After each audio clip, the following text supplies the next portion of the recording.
Permisi bang, Ya, ada apa? ini mau nanya nih bang, Ya, kenapa? Nanya apa? bagaimana pendapat anda tentang nilai ketuhanan yang terdapat dalam sila pertama Pancasila sebagai dasar pengembangan ilmu?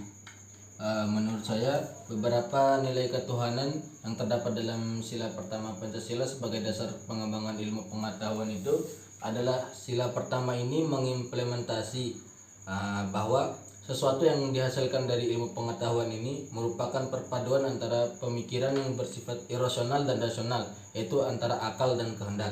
Nah, menurut saya juga di dalam sila pertama Pancasila ini tidak hanya sesuatu yang diciptakan itu dapat berdampak positif juga terhadap kita, tetapi juga dapat berdampak negatif.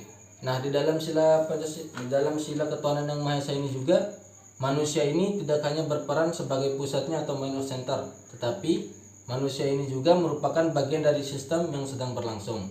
Nah, contohnya dari penerapan ilmu pengetahuan ini dalam kehidupan berdasarkan sila pertama ya, ketuhanan yang Maha Esa, yaitu perkembangan ilmu pengetahuan, yaitu tentang penggandaan intisal atau cloning, yang mana penggandaan ini merupakan teknik cloning yang masih kontroversial karena dia itu bertentangan antara pembuatan yang diciptakan oleh sang pencipta yang memang harusnya dilakukan oleh Tuhan.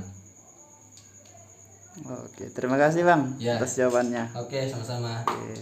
Menurut saya juga, untuk mewujudkan pengembangan ilmu pengetahuan dan teknologi yang berorientasi pada nilai-nilai yang terdapat dalam sila-sila Pancasila, seperti sila yang pertama, yaitu sila ketuhanan yang Maha Esa. Sila ini menekankan bahwa perkembangan ilmu pengetahuan dimaknai sebagai bentuk syukur pemberian akal oleh Yang Maha Esa. Nah, sehingga dalam proses perkembangan ilmu pengetahuan juga tidak bertentangan dengan keyakinan umat beragama. Yang kedua, sila kemanusiaan yang adil dan beradab. Sila ini menekankan bahwa dalam perkembangan ilmu pengetahuan harus dengan cara-cara yang berkemanusiaan dan tidak merugikan manusia, baik secara individu ataupun dalam bermasyarakat. Yang ketiga, sila persatuan Indonesia. Sila ini menekankan bahwa perkembangan ilmu pengetahuan ditujukan untuk seluruh tanah air dan bangsa secara merata. Selain itu, sila ini juga memberikan kesadaran bahwa rasa nasionalisme bangsa dapat meningkat dengan adanya kemajuan ilmu pengetahuan. Yang keempat, sila kerakyatan yang dipimpin oleh hikmat kebijaksanaan dalam permusyawaratan perwakilan.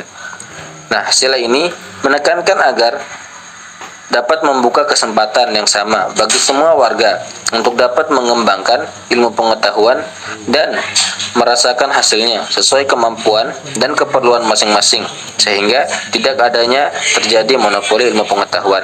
Dan yang terakhir adalah sila yang kelima, yaitu sila keadilan sosial bagi seluruh rakyat Indonesia. Sila ini menekankan bahwa dalam pengembangan ilmu pengetahuan harus didasarkan pada keseimbangan dan keadilan dalam kehidupan kemanusiaan.